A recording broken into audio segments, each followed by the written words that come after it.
Hello. Got a couple of things I need to get off my chest. Hope everyone's good, by the way. I always forget to say that. Not always. There's sometimes. First things first, I'm on Brain Stew podcast tomorrow night. I feel awful, so we're going to have to play it by ear, but I should be on there tomorrow night. It's an audio podcast. It used to be about music. I went on for episode I, talking about my favourite band ever, In Me. And then decided to get a couple of members of In Me on the podcast. And that was about 2 years ago now, probably a little bit more actually. So I'm going to be on there, and they don't talk about music much at the moment. They just do topical and pointless conversations. So give them a shout. I'll put the link for them in the description, but it's only an audio podcast, which is probably good because you don't get to see me, you just get to hear me talk shit. So I'm looking forward to that. Right, so there's a couple of things going on in the YouTube sphere, and I've been a bit in and ahhing about this, but I think it's worth mentioning. So, Mr. Beast, top YouTuber, as in he's literally the most subscribed person on YouTube. Not he's a top lad, I've never met him. But when you are at the top of your game, you are subject to one hell of a lot of criticism.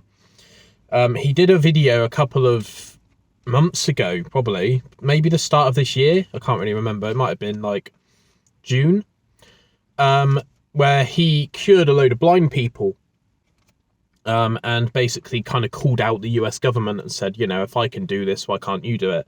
I think he cured 100 blind people, and the operation cost something like $10,000, so he'd essentially, you know, given out $1 million, is that right? Anyway, and basically he just gets flack now for literally everything he does. He gets flack. So recently, very recently, he put a load of wells in a country so that people could have access to fresh water. And guess what? People are moaning. And this kind of leads into a bit of cancel culture that I've got a little bit later on in this video. It's on page 2 because I do make notes. Speaking of YouTube, TEMU is cancer. It's the worst advert campaign I've seen on YouTube, to the point that if TEMU emailed me saying we'll send you a load of shit and we'll pay you 15 grand if you do a brand deal with us, I would actively say no to it because it's all shit. And I know that's a bit controversial and it's a bit binary, but there's a reason why if you buy a colander from TEMU, which should be £7.99 from Asda, there's a reason why it's 59p from TEMU. It's because it's bollocks. It's because it's going to fall apart one day. Like, it's just shit. And recently there's been a couple of YouTubers in my sphere that have taken on sponsorships from them. And do you know what? Fuck it. Chris the Butcher, right? Everything you did in that TEMU sponsorship, I ultimately think has damaged his channel, to be honest, because he's taken a load of shit, basically. Fuck it, I don't care anymore. I'm just going to name people. Bollocks to it. I'm not tiptoeing around people anymore. If people want to respond as well, I can take it. Unlike a few YouTubers, I'll get into that in a minute. I can take it. I'm not turning into a gossip channel. I'm not turning into a commentary channel. I like getting stuff off my chest and saying what's around me because it's fact. Right, so Chris the Butcher got a ton of cookery utensils. Nothing wrong with that. Didn't use any of the utensils, any of the products that TEMU sent him. And he's just basically giving it all a massive thumbs up. Which is like, surely you need to test these products before you give them a thumbs up. Like, isn't that the whole point of a review? Like, this weird world of YouTube that anyone can review anything. Isn't that like the bare necessities of something? You need to at least eat the food, drink the drink, try the gadget in order to give it a thumbs up. Like, it might look nice, but if you're stirring pasta one day with a spoon that you bought from TEMU and it falls apart, then that's probably not a good thing, right? But yeah, it's kind of like fast fashion. It's all shit. Yeah, I don't understand any of it. And it's not just cookery stuff, it's not just utensils, it's like plushies. And like the plushies on the website, they're like squidgy teddy bears, what a plushie is basically. It just looks like when you hug it, like all the fucking like stuffing is just gonna come out of it. I'm hungry now. Yeah, so it's all just bollocks. And TEMU is killing YouTube because it's a good 60 to 70% of my ads now. So yeah, not happy with that, but there we go. Whilst I'm on the subject of YouTube, Mark the Pondering Man. I think you need to stop pondering and start fucking living your life. So Mark is one of these classic YouTubers, as in, I'm going to stop posting on YouTube now. 3 days later, he uploads. I'm going to stop posting on YouTube now. It's driving me crazy. It's making me feel ill.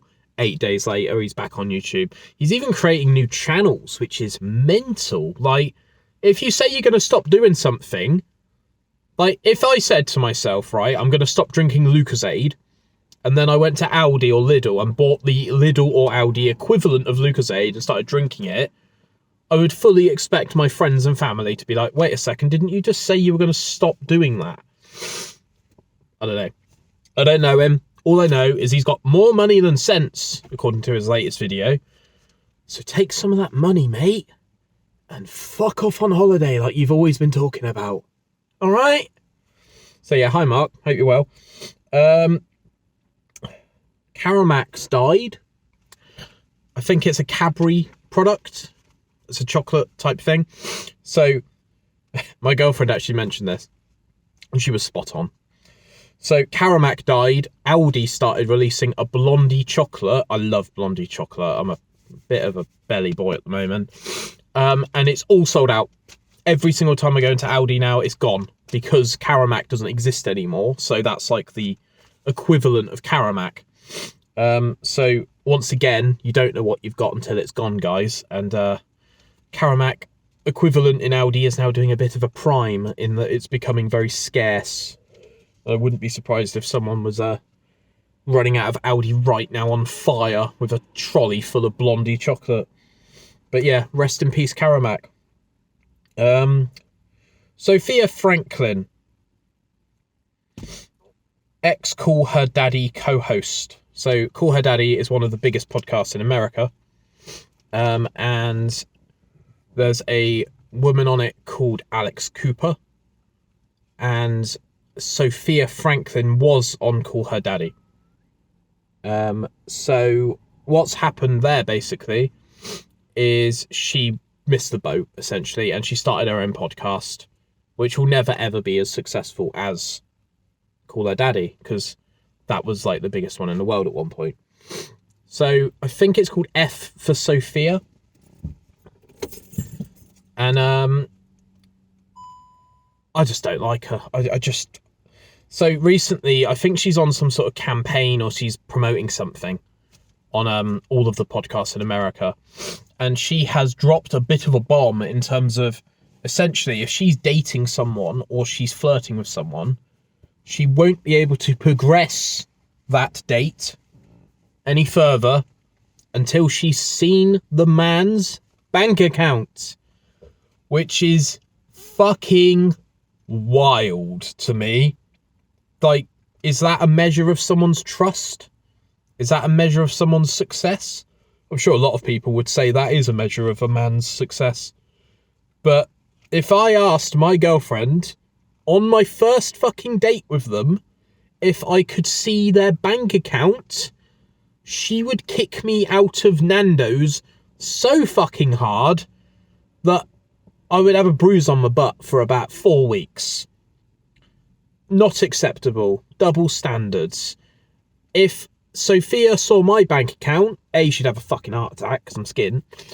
And B, I would say to her, right, well, I want to see yours then. It's a two-way thing. Trust. So yeah, I thought that was a bit mental.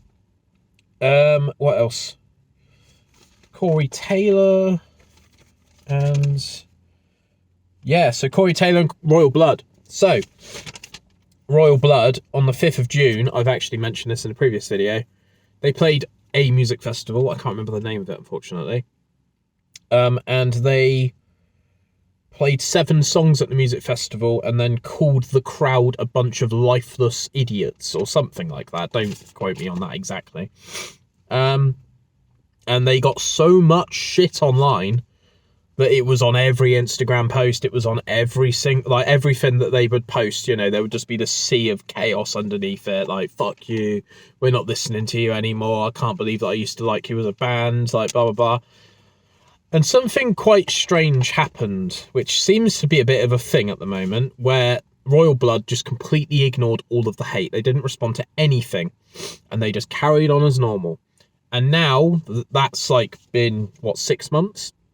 It's subsided, and they're killing it again, and everyone loves them again. Corey Taylor has recently fired Jay Weinberg, who was actually recently on the Downbeat podcast, which is a podcast I occasionally listen to. And Corey Taylor has now decided now is a great time to release a second solo album. So everyone is naturally assuming, you know, did Corey fire him? And fundamentally what I'm saying, right, is I'm not a proponent for cancel culture. I don't actively promote cancel culture. I don't think it's the right thing to do. But I've written it down here. Silence breeds suspicion. If you don't engage with your fans and you don't explain what's happened, people just assume and they suspect. And that, unfortunately, is something that people love doing. So, yeah. He used to be loved by everyone, but now he's turned his back on the people and the band that made him famous in the first place, which is Slipknot. So yeah, without Slipknot, he wouldn't be able to do a solo project, you know, to sell out a UK tour and all that sort of stuff. But yeah, you need to talk to people, because if you don't talk to people, people jump to conclusions. So yeah, social media is a weird one, isn't it? Also, just to finish this on a positive, I saw that Joe Rogan and The Rock had done a JRE podcast episode, and I actually stopped doing what I was doing at lunch and listened to it, because I'm currently working by myself, so I'm able to sort of listen to things whilst I'm sorting out stuff. And it was a fantastic episode. Highly recommend it. I didn't ever think that Joe Rogan was actually going to get The Rock on, because I know The Rock doesn't really do long form interviews and conversations. But yeah, fantastic episode. Really enjoyed it. Talks about the Maui thing with the fires, I think it was, in Hawaii. It talks about his wrestling career. Talks about MMA, UFC. Talks about just being happy and getting it and going out and like making stuff your life. And I thought it was a fantastic episode. I really, really enjoyed it. It's probably one of the best ones I've listened to this year. So yeah, I hope that all makes sense. And I'm looking forward to people's responses to this. I'm not trying to just bait people out. I'm genuinely just being honest and just saying that I don't like Chris the Butcher's content. It's all just... It's like he's just ram-raided Iceland and has just systematically gone through every single product in Iceland. And he's reviewing all of it one by one. And I don't have a problem with you, Chris, personally. I don't have a problem with your wife. I don't have a problem with your kids or anything like that. I actually thought your son's animation channel was pretty cool. But it's just all... Like, there's a thing that happens where it's called the lifespan symptom, I think it's called, or something like that. And essentially, if you create a TikTok that takes you 10 seconds to make, it will be remembered by your fans for 10 seconds. Whereas if Quentin Tarantino makes a film that takes 16 years to make, then the people that watch it will remember it for 16 years. So it's like, the longer it takes for you to make something, the more it will be remembered, apparently. I think Jimmy Carr said that, out of all the people. Jimmy, if you are watching this, then I'd love to get you on the podcast, mate.